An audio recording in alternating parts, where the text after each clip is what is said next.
Le chapitre 5 du cours de physiologie cardiovasculaire va porter sur la différenciation fonctionnelle des vaisseaux sanguins.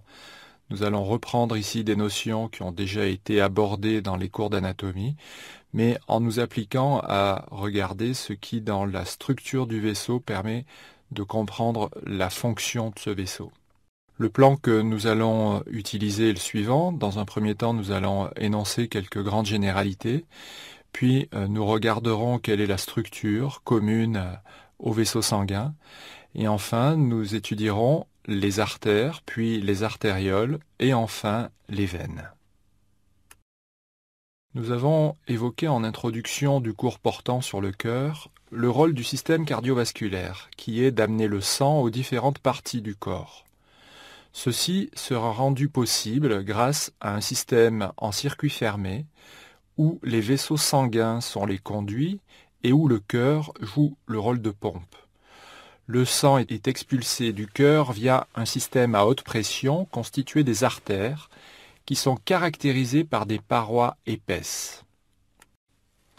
Le sang reviendra au cœur par l'intermédiaire d'un système à basse pression constitué des veines caractérisées par des parois minces. Les artères et les veines sont des vaisseaux qui ont des parois imperméables et qui communiquent entre elles par le réseau des capillaires sanguins. Le réseau qui constitue les zones d'échange est schématiquement double.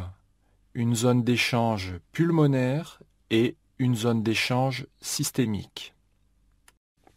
Le réseau qui constitue les zones d'échange est schématiquement double.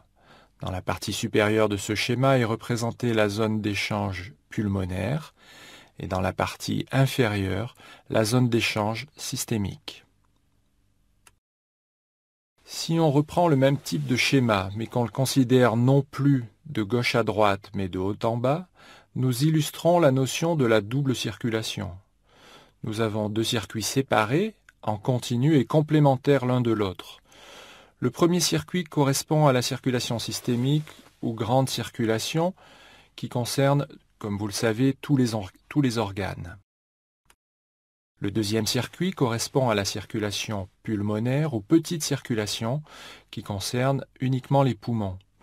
Notez que les poumons reçoivent tout le volume sanguin, tandis que chaque organe, individuellement, n'en recevra qu'une fraction. Nous avons dit que ces deux circuits sont en continu d'un point de vue de leur architecture et aussi qu'ils sont complémentaires l'un de l'autre d'un point de vue fonctionnel. Pour associer la structure et la fonction, vous retiendrez que le système à haute pression a des parois épaisses, alors que le système à basse pression a des parois minces. Pour que fonctionne la double circulation, il faut une pompe double. C'est évidemment la distinction entre cœur droit et cœur gauche qui illustre cette notion de pompe double. Le cœur reçoit le sang veineux systémique par les veines caves supérieures et inférieures et l'éjecte dans les poumons via l'artère pulmonaire. Le cœur gauche, lui, reçoit le sang oxygéné des poumons par les veines pulmonaires et éjecte le sang dans les organes via l'aorte. Ces grandes généralités étant faites ou étant revues, venons-en maintenant à quelques notions qui concernent la structure commune des vaisseaux. La paroi de la plupart des vaisseaux comporte 3 couches. On parle également de tunique. L'intima, ou tunique interne, est formée d'une couche de cellules endothéliales, appelée endothélium vasculaire, qui sera en contact avec le sang, et par du tissu conjonctif. L'endothélium repose sur une lame basale constituée de collagène, qu'il va lui-même sécréter, et d'élastine. Il s'agira de la lame élastique interne. Cette lame est toujours perméable aux molécules hydrosolubles. Par contre, les protéines trop grosses ne pourront pas traverser la lame élastique interne. La deuxième couche ou tunique est la média, également nommée tunique moyenne. Elle est formée de fibres musculaires lisses et également de fibres élastiques. La troisième couche, enfin, est nommée adventice ou tunique externe. Elle est composée essentiellement d'un tissu conjonctif, peu organisé, riche en collagène et en fibres élastiques. Cette tunique est aussi constituée d'une enveloppe qui assure l'ancrage des vaisseaux aux structures avoisinantes. Il existe un système d'irrigation propre à cette couche. Ce sont les vasavasorum, qui ont un rôle nourricier pour l'adventice elle-même et pour la partie externe de la média. Un réseau de nerfs vasomoteurs rejoint les fibres musculaires lisses de la média au travers de l'adventice. Voici une autre façon de représenter cette structure générale des vaisseaux. Sur ce schéma, comme sur le précédent d'ailleurs, figure la lame élastique externe qui sépare la média de l'adventice. Elle porte ici le nom de limitante élastique externe, ce qui est un synonyme. Cependant, cette lame ou limitante n'est rencontrée que dans les vaisseaux de calibre important. En effet, il existe des particularités selon le calibre des vaisseaux. À titre d'exemple, les capillaires sanguins ne sont constitués que d'un endothélium et d'une lame élastique externe. Les petites et les moyennes artères sont de type musculaire. Les fibres musculaires lisses y prédominent. Les grosses artères, quant à elles, sont de type élastique. Les fibres d'élastine y prédominent. Il en découle que, selon leur structure, les artères auront des propriétés différentes. La média des artères est épaisse et constituée d'un plus ou moins grand nombre de fibres musculaires ou de fibres élastiques. Les artères élastiques facilitent la propulsion du sang. Elles s'étirent passivement lors de l'éjection ventriculaire, puis reprennent leur diamètre initial. On parlera dans leur cas également d'artères de conduction. Les artères musculaires peuvent présenter des degrés de constriction ou de dilatation différents et contrôler ainsi la distribution du débit sanguin vers les organes. On parlera alors d'artères de distribution. Pour donner des exemples d'artères élastiques, retenez que l'aorte et ses principales subdivisions, de même que le tronc pulmonaire et les artères pulmonaires, possèdent une paroi qui contient beaucoup de fibres élastiques. Ce sont des artères de conduction. À titre d'exemple, le diamètre de l'aorte est de 2,5 cm et l'épaisseur de sa paroi est de l'ordre de 2 mm. Pour ce qui concerne les artères musculaires, nous prendrons l'exemple des petites artères de la périphérie. La média de ces petites artères contient, vous le savez, beaucoup de fibres musculaires. Ce sont des artères de distribution qui, pour un diamètre de 0,4 cm, auront une épaisseur de l'ordre de 1 mm. Parlons maintenant des artérioles. Celles-ci se caractérisent par leur très faible diamètre, environ 30 microns, mais aussi par une paroi relativement épaisse en comparaison à leur diamètre. La paroi, vous voyez, fait de l'ordre de 20 microns. La média des artérioles contient encore plus de fibres musculaires que celle des artères musculaires, ce qui permet à ces artérioles de jouer un rôle capital dans le contrôle du flux sanguin qui atteint les capillaires et donc dans la régulation de la pression artérielle. Les plus petites artérioles sont appelées les métartérioles. Elles relient directement les artérioles et les vénules. De ces métartérioles partent les capillaires sanguins qui ont un diamètre inférieur à 10 microns et qui vont former un réseau très étendu. À l'origine des capillaires se trouvent des sphincters précapillaires. Un sphincter précapillaire est un anneau formé par une fibre musculaire lisse qui entoure l'origine du capillaire. En se contractant et en se relaxant, les sphincters vont permettre l'ouverture et la fermeture des capillaires sanguins et vont ainsi participer au contrôle de la circulation capillaire. On considère qu'au repos, seulement 25% des capillaires sont ouverts, ce qui représente quand même environ 10 milliards de capillaires sanguins, et qu'ils contiennent au repos donc seulement 5% du volume sanguin total. Des méta-artérioles partent, nous l'avons dit, des capillaires sanguins, qui sont donc illustrés sur ce schéma pour former le réseau que nous avons qualifié de réseau étendu. Les capillaires ne possèdent pas de média ni d'adventice. On ne retrouve à leur niveau qu'une couche de cellules endothéliales, formant une paroi propice aux échanges entre le sang et les tissus. Bien évidemment, cette couche d'endothélium est appuyée par une membrane qui est la membrane basale.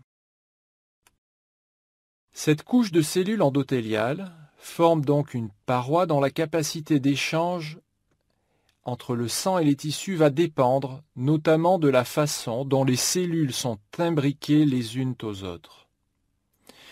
De ce degré d'imbrication va découler l'existence de 3 grands types de capillaires sanguins, que l'on appellera capillaires continus, capillaires fenestrés ou enfin capillaires discontinus. Les capillaires continus, pour leur part, se caractérisent par une lame basale complète et par un revêtement endothélial continu. C'est ce type de capillaire que nous trouvons par exemple dans le poumon, le cœur, le muscle squelettique et le système nerveux central. Les jonctions entre les cellules endothéliales sont serrées et sont de ce fait relativement imperméables aux protéines. Les capillaires fenestrés se caractérisent quant à eux par une lame basale complète, mais un revêtement endothélial percé de fenêtres. C'est ce type de capillaire plus perméable que les précédents que nous trouvons par exemple dans les glandes sécrétrices, dans les villosités intestinales ou encore dans le rein. Ces perforations peuvent avoir un diamètre de l'ordre de 800 angstroms, soit 8 centièmes de micron. Enfin, les capillaires discontinus présentent des fenestrations plus larges que les précédents, fenestrations qui se prolongent, comme vous le voyez sur ce schéma, jusque dans la lame basale, qui devient incomplète. Ces capillaires sont très perméables, y compris aux molécules de grande taille, aux macromolécules.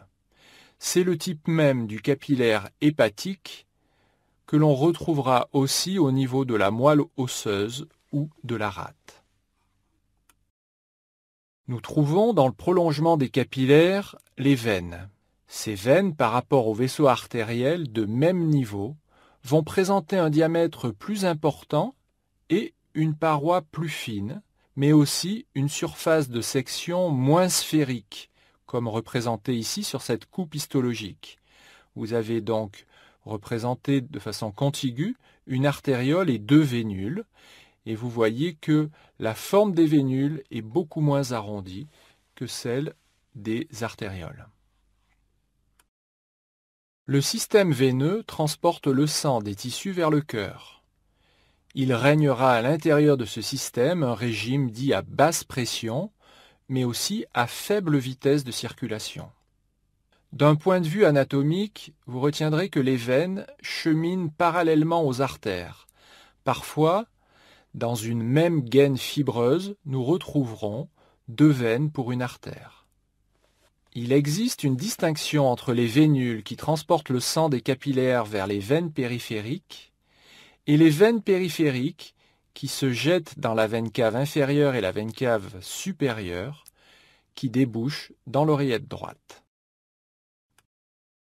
Concernant les vénules, elles se distinguent des capillaires par leur diamètre plus important, par le fait qu'elles possèdent une intima complète, quel que soit l'organe et le tissu, c'est-à-dire un endothélium plus un tissu conjonctif. La paroi des vénules ne sera donc pas perméable.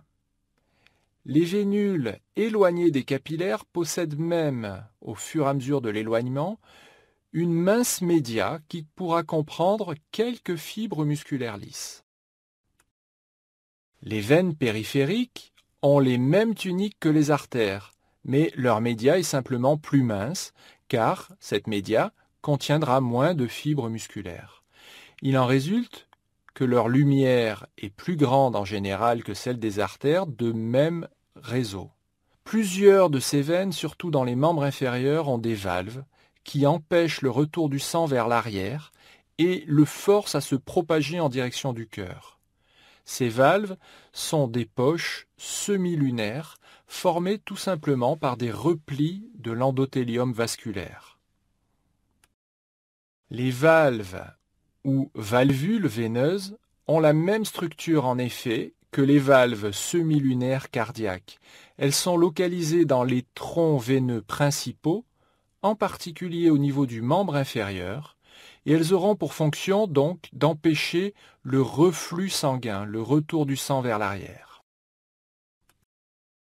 Les grosses veines de l'abdomen et du thorax, par exemple les veines caves, ont également une paroi plus mince et une lumière plus importante que celle des grosses artères. Cette diapositive illustre le rapport épaisseur sur lumière qui diffère donc entre les veines et les artères. Les veines servent surtout de réservoir. Le réseau veineux contient en effet près de 75% du volume sanguin total. Une contraction de ce réseau diminuera la capacité de ce réseau, alors qu'une dilatation augmentera sa capacité. En résumé, sur ce court paragraphe, je vous demanderai de retenir que les artères sont à la source de la pression motrice du sang. Les artérioles vont moduler la résistance à l'écoulement et vont donc être capables de moduler, de contrôler les débits sanguins tissulaires ainsi que la pression de perfusion de ces tissus. Enfin, les grosses veines de l'abdomen et du thorax sont des réservoirs qui ont une capacité, une contenance de l'ordre de 75% du volume sanguin total et que cette contenance pourra évidemment être modulée selon les situations physiologiques. Je vous remercie pour votre attention.